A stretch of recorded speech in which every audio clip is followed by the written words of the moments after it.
It's insane. Like, if you look up how much tuition costed there, every building there should be the Vatican City. Like, it should be beautiful there. And to think like that's where we were at. I don't even know how to describe it. There were like rotting bananas, algae in jars. Everything was a mess. There was just stuff everywhere. And I was like, no wonder they keep this locked. Like, we just need like a Glade air freshener and MFJS, please. Like, They're like seriously, hammocks, get that illegal cigarette smell out pete's. of there. Hi, I'm Lila, And I'm Caitlin. and we're the baggage claim. Woo! Welcome back to all of our loyal fans and supporters out there. How many listeners did we get up to last week? I think we hit 2 million. Wow, that's that's insane.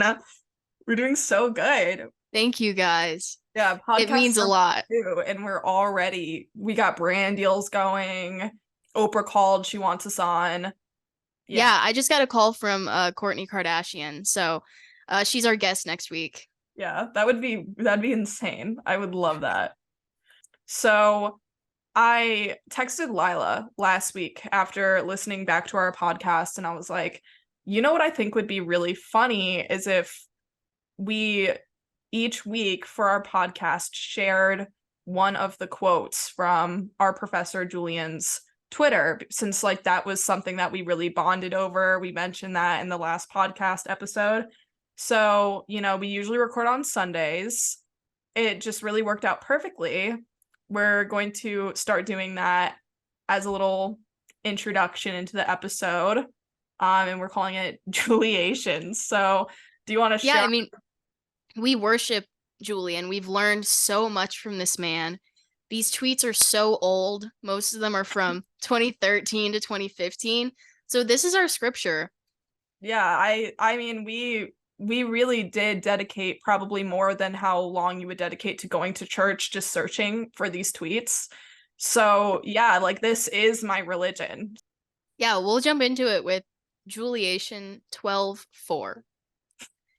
That time of year, I've been placed on the DL following a left shoulder injury sustained while attempting to put on a seatbelt.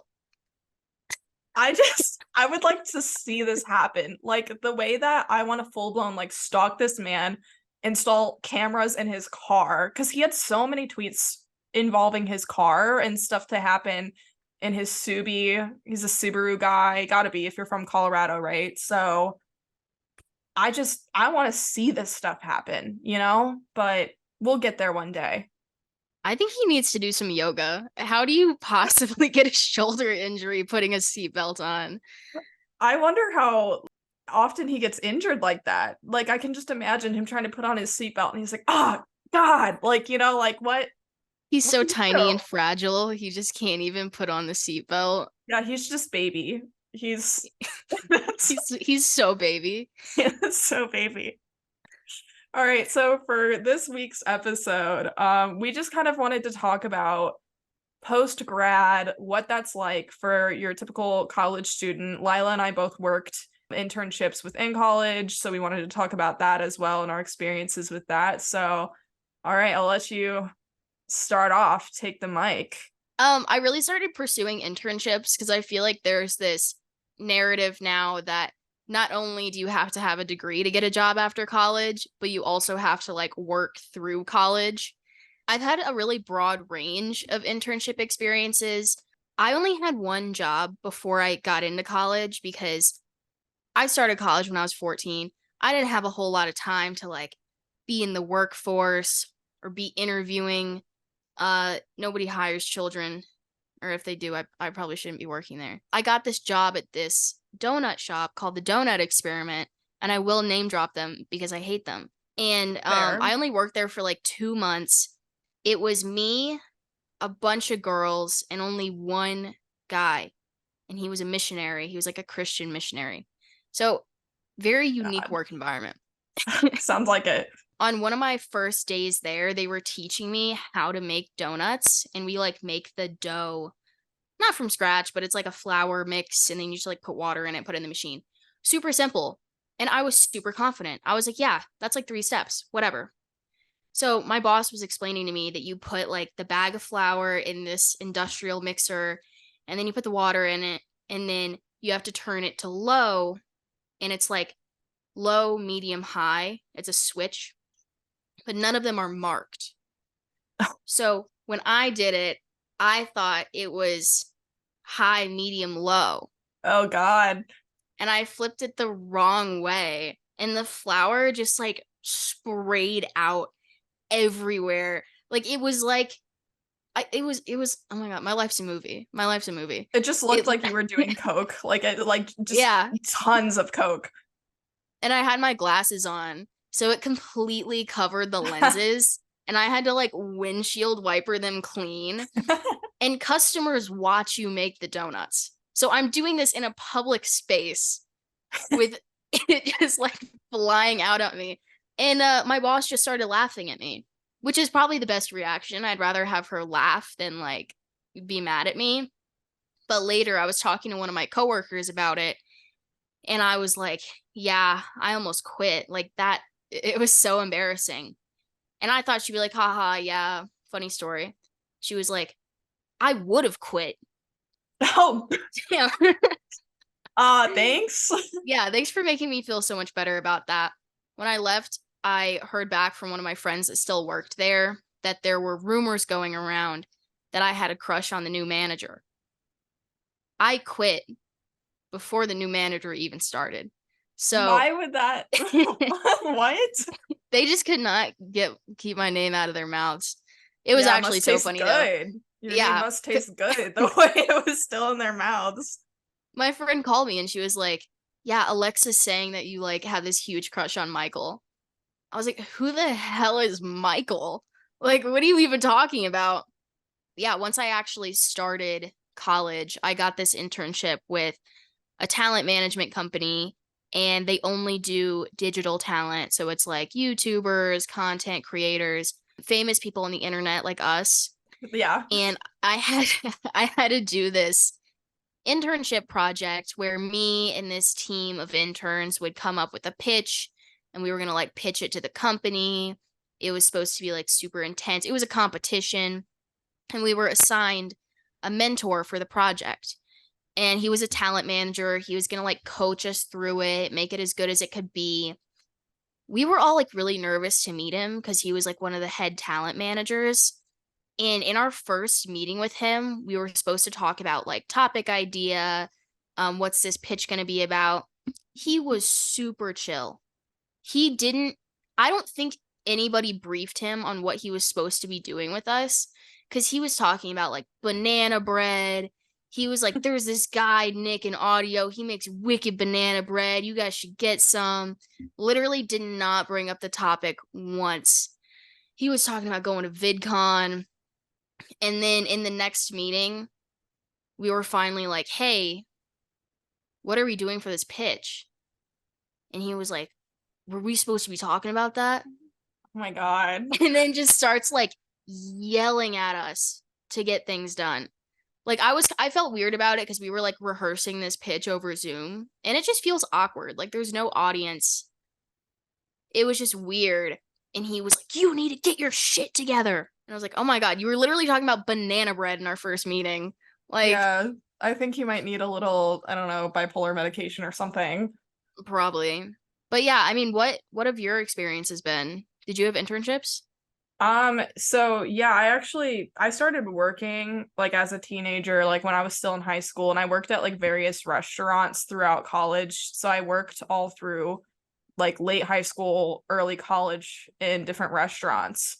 And I liked the restaurant industry because I was primarily financially independent in college. So it was the best money I could make while having like flexible hours. But one thing I did not like about working in restaurants was everybody is somehow correlated with everybody else. Like you'll meet someone and they're like, "Oh, that's my girlfriend and that's her cousin and her uncle. That's her baby daddy and that's like her brother-in-law." And you're just like, what is happening at this place? Like how are you guys all intertwined? It's like weirdly incestual.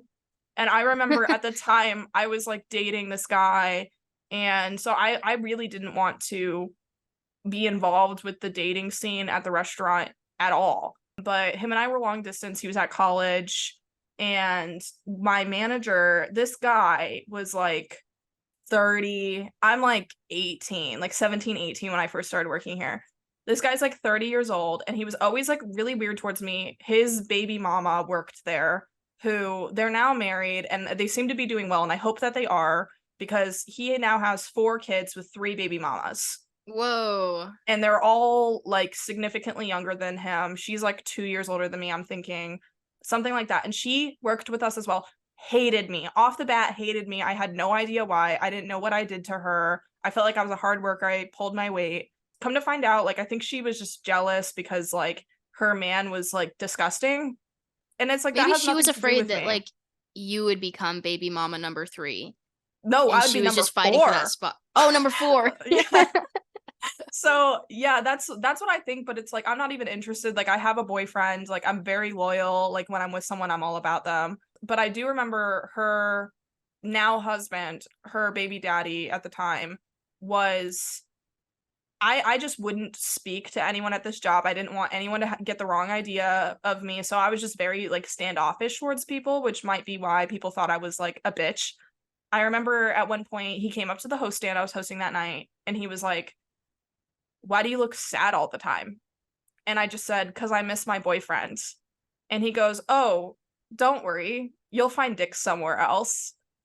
God. And my like there's fire alarms going off in my brain. I'm like, "Mayday, mayday, quit your job. Like, get out of here." But because like, who says that? I was in high school. I was in I high feel like school. I feel like that's so normalized though, because when I It worked at the donut is. shop, I had this older guy come in super early in the morning. So like I'm the only one cooking. He's the only customer there. He's probably 40. And he comes up to me and he's like, "How long have you been working here? Like I feel like I've seen you before." And I was like, "I started last week. I don't know what you're talking about, man." And I didn't really realize what was going on, but he like keeps talking to me. I keep trying to get away because I don't want to talk to anybody. And then afterwards, my manager comes up to me and she's like, "Ooh, I think he was flirting with you." Like, why I'm is like, that a good that thing? that man is 40. I am 16. Why are we like, "Ooh, Ooh, I think he likes you"? sugar daddy. He obviously likes his sugar. He's like at the donut place. No, but like, yeah, it's bad enough that like working in restaurants and customer service in general like that you get hit on by like customers that come in.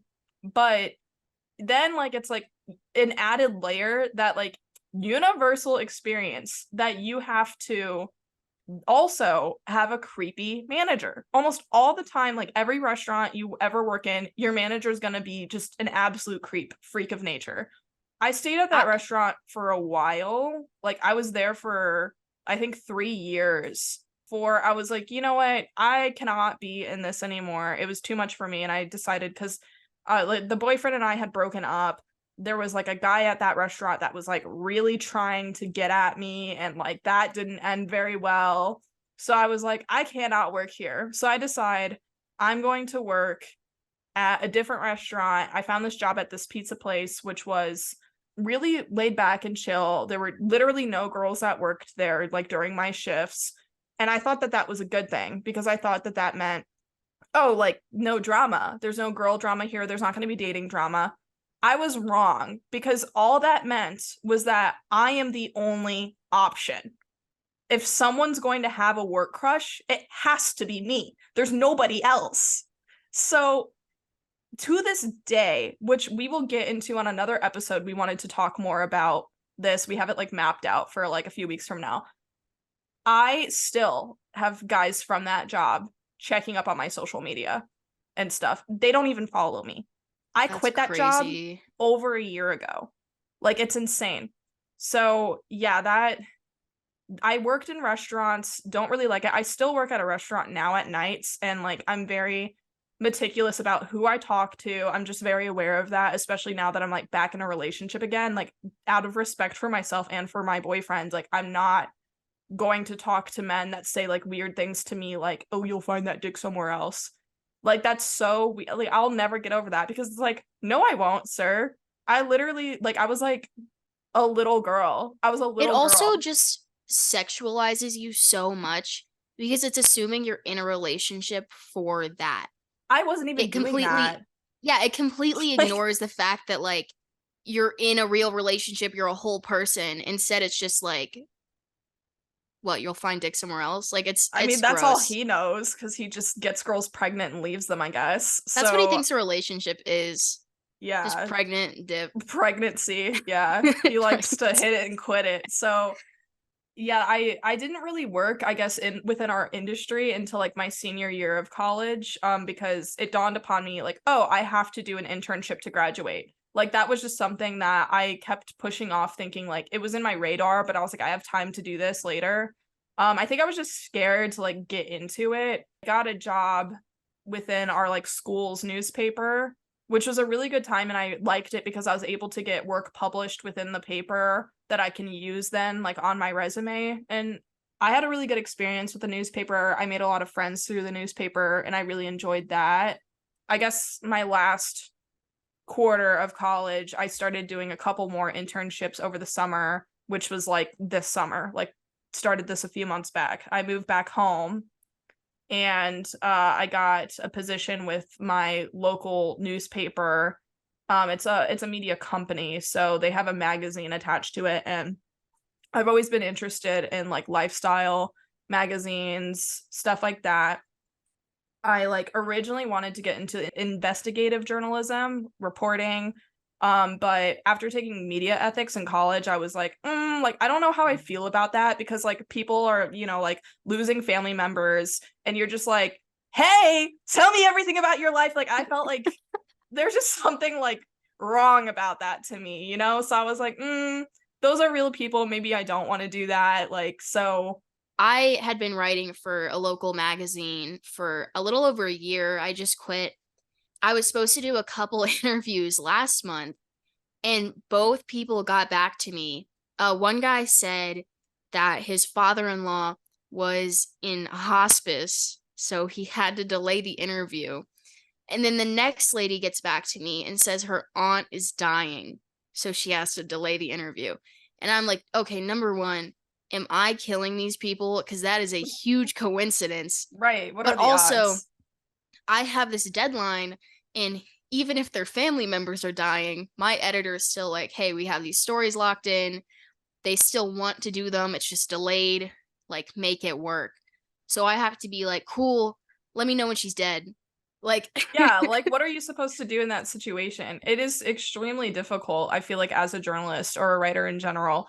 And that's why I have been more interested in, I guess, the PR and advertising side or more entertainment side of media. I've always been interested in media as a whole, but now I've been doing this internship within this newspaper, or I guess media company, for the whole summer and stuff. And I think I really enjoy it. I think this is something that I want to stick with, at least for now. I also started an internship under this local project that honors women within our community. It's like a nominee process. And I thought that was really cool. I get to write stories about the woman, whoever gets nominated. So I started that as well. And it's like not a super big amount of work or anything. So I feel like that's something I'll probably continue to, like, even if it's just volunteer, I felt good about doing that. And again, it's like lines on a resume, stuff I can produce and show people like I wrote this, that I think will look good for me in the future. It's really, really, really difficult post grad. Like we're always under this impression that like post grad, you'll be able to get a job like in your field. But every single job that I've looked at is like, you need 2 years of experience minimum. And I'm like, how am I supposed to get that? They're entry level jobs. So it's like, how am I supposed to have that without getting a job if all the jobs require that? it's getting so competitive where you're expected to have your degree, multiple internships, have like independent projects you've done. And even then, they'll say like 3 years, like you're saying, like 3 years of experience for an entry level job, or like you have to relocate to our office in New York, but the pay is $16 an hour. There's Right. always things preventing you from actually doing it, even when you put the work in. Right. So I found this study done by Mizzou that said that it's actually super common to not be able to find a job post grad in your field, or sometimes like any job at all. And a lot of people that have recently graduated will search for a job for like up to 2 years, like a year or two. And that seems insane to me because I'm like, we just spent 4 years in college, like working towards our degrees. Now we're knowledgeable on all of this stuff. But then it's like, you're supposed to spend another 1 to 2 years with nothing on your resume. What if like you get to that 2 year mark and then employers are like, oh, what's this gap for? Like, because nowhere would hire me, like what am I supposed to do? Yeah, it's so hard to find a solution. Like when I was finishing up my senior year, I was still confident about my job search. I was like, I I was have too. options, I've had these internships, like I have connections. I thought it would just be like a few applications, talk to a few people, and I'd have something. And now I technically graduated last month, Me but I too. left DU physically like 4 months ago. Me as well. And Exactly. yeah, I've had I think 3 interviews so far and no offers. And it's just getting like harder and harder to keep going. I also think like especially for you because you're younger, you went to college early, like you're insanely smart. You have all these things that you've done internship wise. It's like appalling to me that you aren't getting a job. Like for me, I felt like I postponed the whole internship thing. So I was like I kind of am like blaming myself like, oh, maybe I should have done more sooner. But I like even also have to you. blame myself a bit because I had an internship. I don't know if I should call out like company names, but there's this really big graduate program like for new grads at this big media company in New York. I've worked for them before, so I thought I was a shoe-in. I was like, I just need to get the interview. Once I get the interview, I'm good. I thought I was pretty good in interviews, but when I got the interview offer, it was a 3-hour interview with 15 other candidates. Which is And insane. it was set up in like multiple phases. There were breaks so you could prepare. They started off by asking all of us one question, and then we each had like 60 seconds to answer. It just went person to person to person. And I just got so nervous because I was like, my whole future is riding on this. Like, this is the only interview I have right now. If I get this, determines if I get to move and have the job I want. So I just overthought it. And they asked for some anecdote from a previous job that, like, basically showed you're a problem solver. And I talked about how I had this internship with BronxNet TV in New York, and it was this little TV production thing. It was fun, but I had to make sure the other interns were turning in their segments on time.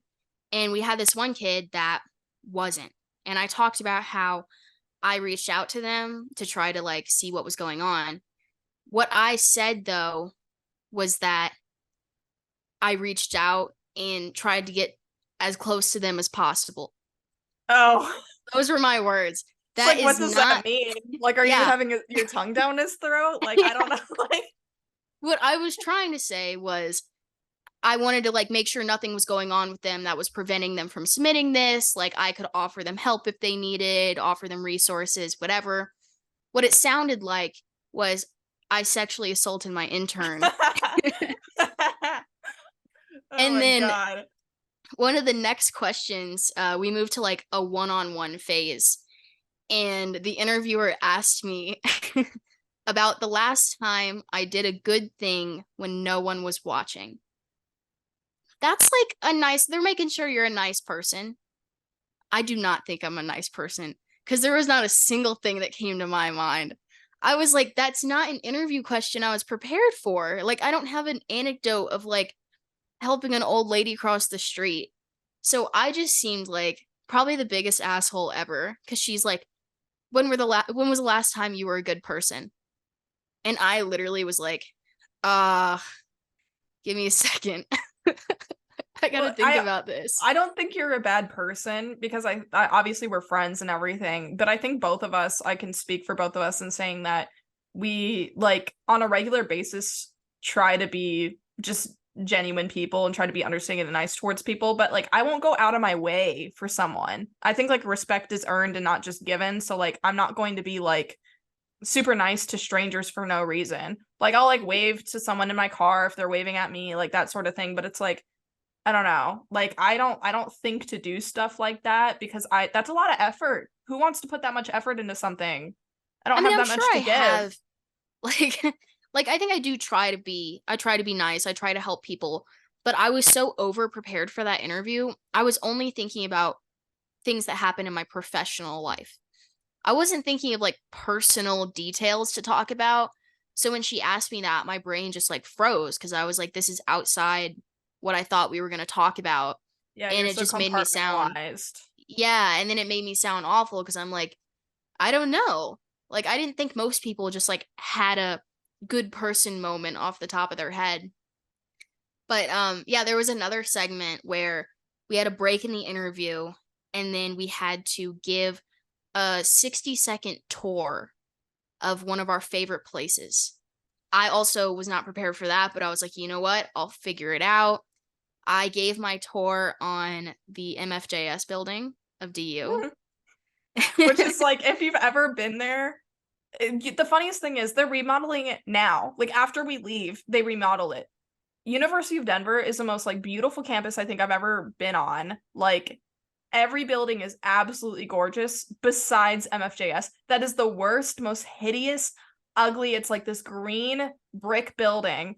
It's like small. It's like so far from campus that people don't even know where it is or what it is. Like I remember I had trouble finding it when I first like came to DU and had to go to a class there. I was like, where is this building? I had to go to the library. The librarian didn't even know. Like nobody even like it's a When I horrible first saw building. it, I found it, but I looked at it and thought, there was no way that's There's it. no way. And I Right. kept walking. I mean, I actually went to Casa Bonita a couple of weeks ago with a group of kids from DU, and they were asking what my major was. And I was like, it's the worst major at DU. And this kid goes, journalism. Yup. I mean, you just know like anything in media that's going to be in that building, like there's not funding going to that building. Besides, I guess right now, which I don't know really why, because I feel like we have really, really good professors. Like we have good people there. I feel like a lot of our peers and the students like go on to do great things. Like, and so it doesn't make any sense to me in my head why we would be just like absolutely neglected by the university like that. But we were. And of course, it's like as soon as we leave, they start doing that building. But I remember the first time my parents ever visited me on campus, I gave them a little tour and I started at the opposite end of campus. Like, this is this and that. Look how beautiful and gorgeous this is. This is a skywalk. Look at this rooftop deck where I can look at the mountains and do my homework. And I'm like, oh, yeah, and that's MFJS. They're like, oh, like, my dad was like, "Oh, it's nice to see that your tuition is so expensive and this is where your classes are." And I Well, was like, that's what I "Well, think. We spent so much money on our degrees that they finally had enough to renovate MFJS. they were like, okay, well, like, and both of us had scholarship money. I wouldn't have been able to afford going to DU without scholarship money, like, period. Me But neither. it's insane. Like, if you look up how much tuition costed there, every building there should be the Vatican City. Like, it should be beautiful there. And to think like that's where we were at. So I won't say that I did this, but somebody I know that could have possibly been me, kind of broke into one of the IT guy's offices, like in the middle of the night. One of my friends picks locks, and he was like, "I can probably do it," and I was like, "I'm not gonna stop you." So we go in, and I don't even know how to describe it. There were like rotting bananas, algae in jars. Everything was a mess.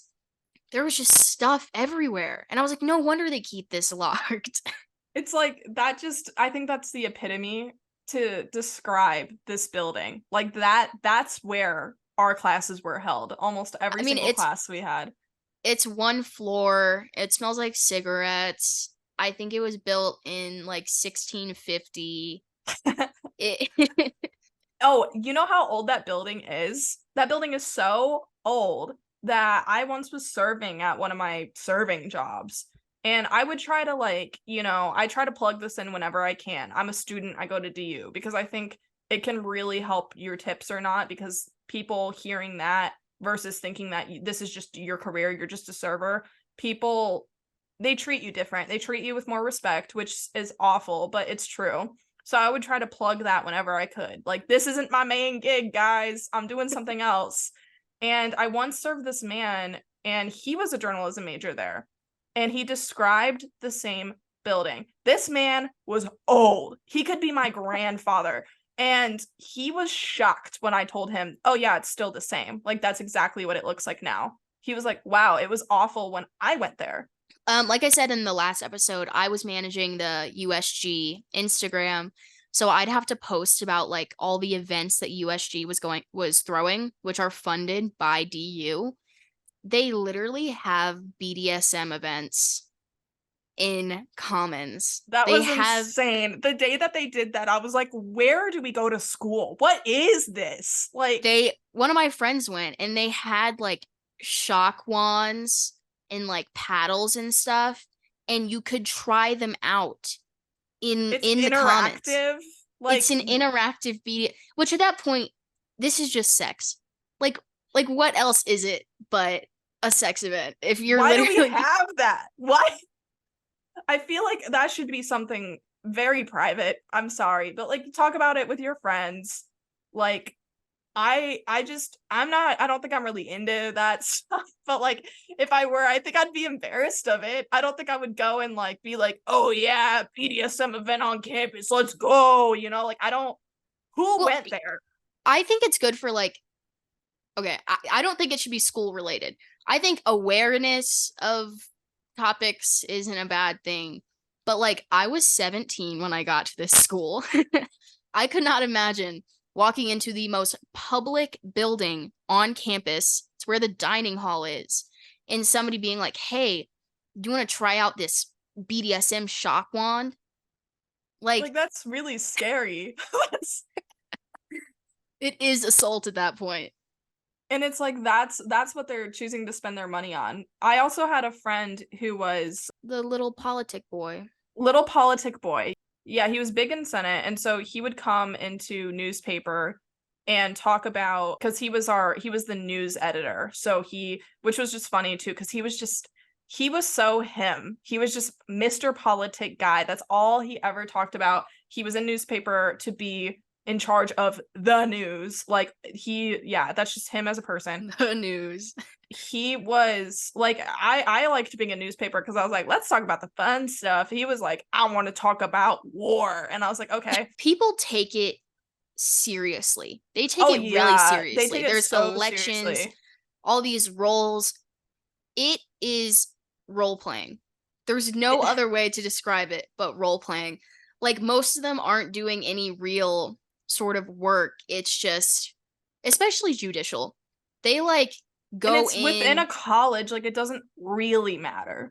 Like it's just a way for them to. It's like LARPing. Like that's all. It's LARPing. Yeah. So like head honcho LARPer. This guy. Okay. This guy just head honcho LARPer within USG. He would always talk about, oh, we have this much money to spend on this and that. They once chose to put in, I want to say it was like a $6,000 investment, something like that for each. But they chose, of all the things that they could invest in, they got hammocks. For like each hammock, it's like $6,000. I posted about that. They have tens of thousands to like hundreds of thousands of dollars.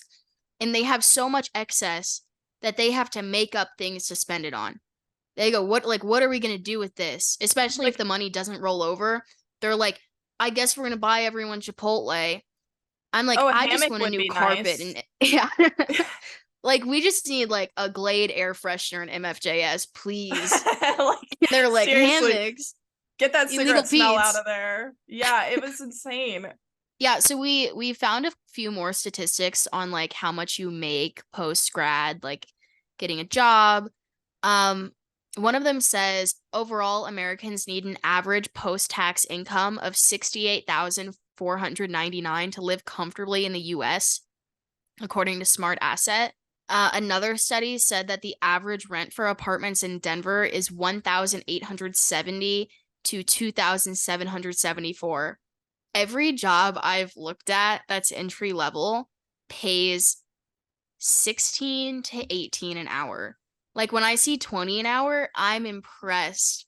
Okay, I just think these companies expect you to have rich parents. Yeah, Because if you because don't, how are you going to pay rent? Like you can't move to a new city, make 16 an hour and get by.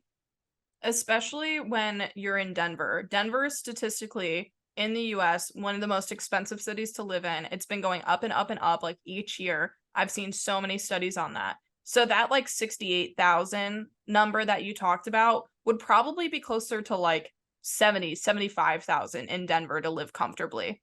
I passed an apartment complex downtown a few weeks ago and it like looked really cute. I'm looking to move. I was looking it up online and a studio was like 2,000. How am I going to spend $2,000 a month on literally one room? Not even a one bedroom. Like it's Yeah, becoming more and more impossible to actually live. yeah, especially that's why I decided to move back to Illinois because I was living in a house at the time that my parents owned. And my brothers and I lived there together. We split the cost of everything between the three of us. And we would just pay our parents for our rent and everything, which was really nice because my parents didn't like upcharge us for anything. We just paid like what everything costed. It was still insanely expensive. And that's like the cheapest thing you can do living in Denver. And I was looking at jobs, I wasn't getting any offers, and I was like, well, I can't afford to live here. Even if I get a job like that, even if I get like the best job that I could possibly get, entry level, I can't afford to live here. And it's not even enjoyable. It's like people move to Denver because of the scenery. It's a beautiful city. You have the mountains, you have access to like all these amazing hikes and stuff. That was like one of my biggest things about like going to Denver. I was like, I love the mountains. I love hiking. I want to get up there as much as possible. But I spent every year in college, any free time I had, I was working. I worked every day. Like I did not have an ounce of free time to spend to go do those fun things that you go there for. So I was like, what's the point of even living here? Like I cannot afford to like have a functional life because I'm working 24/7. So I decided to move back home thinking, like and I guess that's where I'm at now, which has been great because I get to live with my parents again and I just have to pay for my own things, like just like my car and like, it's way cheaper because I don't have to worry about like some absurd rent that I have to pay. Also, Illinois, like no one wants to live here. So like the cost of living is like super low here. But at the same time, like it's been tough because like I always saw myself living in a big city. But the longer I've been here, the more I've been like, okay, well, I think I would rather live somewhere like this where I can afford to live there and then maybe I can vacation and go elsewhere to big cities. Now, if this like super takes off for us, I might change my mind. If we become super famous and those 2 million listeners come back every time I'm getting my dime off of this podcast, maybe I can then afford to be in Denver again. But I don't I really think we should like see move into like LA together and be roommates. that would be awesome. That would be really sick, but Also, LA's my even mom worse has than been Denver. LA's horrible. My mom's been begging me to move back in with her. And when I was in college, like before I graduated, I would have thought, hell no, I'm not going back home. Like I'm gonna move away, I'm gonna get a good job. Now that I've graduated, I'm like, I might do it. I've been It's the trying to convince my smartest thing to boyfriend. do. Yeah, it's the smartest thing to do. And I guess like my boyfriend is from here. So it's different because I don't have to convince him to move with me like you do. Plus we've only been dating for a very short period of time, so that would be insane. Like it's like I feel pretty satisfied with my life where it's at right here, but it also feels kind of stagnant when it comes to my career. Like I don't know how to elevate it in the current space that I am. That being said, I've become like a local celebrity because I'm like working within the media here. like I'm being invited to all of these galas and events here. I mean, I'm from a relatively small town, but there's a lot of wealth in this town. And because I'm with the media, I've been invited to go to these events as media for free. And I'm just getting to like dine out and like do all this crazy stuff. And I'm like, you know what? This is actually pretty cool. Like I actually like this. So That's really cool. You need to start plugging the podcast everywhere you go. oh, Make a business card. I told a couple people from my work, just people from the newsroom and stuff. I told one guy from the newsroom and he was like, "Well, you know, we have a podcast here." And I was like, "Well, it's more like a talk show. I'm not going to be talking about like news and stuff on this podcast." And he's like, "Well, ours is a talk show too." And I'm like, "Calm down, Jamal. Like I'm not trying to like compete with you. Like I'm like, this is like a couple girls talking and having a good time, you know. This isn't, you can have your podcast, I'm gonna have mine." Like, but he said he'd look into it and he seemed pretty excited about it and stuff. So I've been trying to plug it everywhere I go. I posted it and have been telling my friends about it, and my boyfriend did listen to it last week. He liked Did it. you like So it? yeah, that being said, he did know like every story that we told because like I don't shut up. And I was so excited about the podcast. I was like, we're going to talk about this and that. So like he already knew. So it was a little underwhelming, I think, for him. Like I was like, I feel bad that I'm making him listen to like 57 minutes of us talking about stuff I've already talked to him about. I love doing this and I have so much fun, but it also feels so arrogant to like talk to somebody you know and be like, I know I talk to you all the time, but do you want to hear me talk for an hour where you don't get to talk Exactly. back? I don't want to get cocky about it. Like, and I don't want to come across that way either. Like, I don't want for people to think like that I just expect them to always want to listen to me talk 24/7. Though I do think I'm an entertaining person and could be like a world famous comedian. I, I'm just saying, we have 7 followers now yeah, and probably like 3 million listeners at this point. yeah, Thanks, you it guys. did do better than I expected it to for the first week. I was like, no one's gonna listen to this. Like, I was kind of impressed. I was like, okay, you know, and like even if we don't get big off of this, I have fun doing it. So I'm like, whatever. I'll listen to us talk. I listened to our own podcast. I don't even know how many times last week. I was like, this is really entertaining. People should listen to this. This is good. You know, in social media, how you look at certain things and then you only get recommended things like that. Yeah, It's like that, but it's only us. us. We just get recommended our own content and listen to our own content, and we're just feeding ideas in a circle. I think I would love that because whenever I post a story on like my Snapchat or whatever, like I'll post like little rants sometimes. I watch those, I don't even know how many times. I'm like, what is she up to now? Like, and like I do think we are genuinely like entertaining people. And you know what? If we went to school for media, I would hope we would be, right? Like that's what we're supposed to be good at. I think that my life is just a laughing stock. I think like bad stuff happens to me all the time for a reason. I'm supposed to tell it for comedic purposes for other people to enjoy. This is your destiny. Yeah, this is what we were made to do. Like there's no other reason that your life should be like a movie and you get flour all over your face like first day at work at the donut shop if it weren't to be for telling the story on this podcast. Like this is coming full circle. That's what I thought. I told my step grandpa, I guess, Bob, that story like right when I got back from work, and he was like, "This is exactly why you should be working." I didn't want to get a job. He like pushed me into getting a job. He was like, "You can write about this in the future." And I was like, "You're an asshole for saying that," but now he's kind of right. Yeah, I've always been like a storyteller. I feel like my whole life I was always like the friend that would have like crazy stuff happen to me and have all these stories, have all this drama in my life all the time. And I had a period of time where I was actually like super depressed because like I just felt like I had horrible friends and I felt like everyone was out to get me and I'm like, why do these things keep happening to me? Like I feel like I'm not seeking out this, like things people just are attracted to me that are toxic. And now I'm like, oh, because it makes for great content. Like that's It's why. material. Yeah. Thanks to our 2 million listeners. Let's get that up to 6 million by next episode. Yeah, we gotta like triple it each time. That's it's the only way we're gonna stay afloat in this business. Yeah, thanks to our sponsors, Oprah and Kourtney Kardashian. Yeah, love you.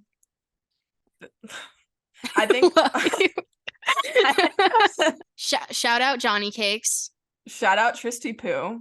You guys are the best. You're always here for us. Two biggest fans. Thank you. And also a thank you to Mizzou, University of Washington, Zippa, Smart Asset. We used all of these for our research in today's episode. So yeah, thanks for those stats, y'all. Really helped us out in forming our points about how awful our lives are right now post-grad. See you guys next Wednesday. On Wednesdays, we wear pink. On Wednesdays, we hear pink. Oh, bars.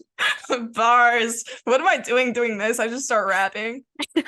Nobody would understand like my bars at all. They'd be like, that doesn't even make any sense. I'd get it. Yeah, that's all that really matters, baby. Yeah, you just rap for me. That's it. I do this all for you. My rapper name's like Lila's baby daddy freak main man, not the side. Yeah, that's so hot. Famous immediately. Oh my god, so follow me on SoundCloud too, I guess. Like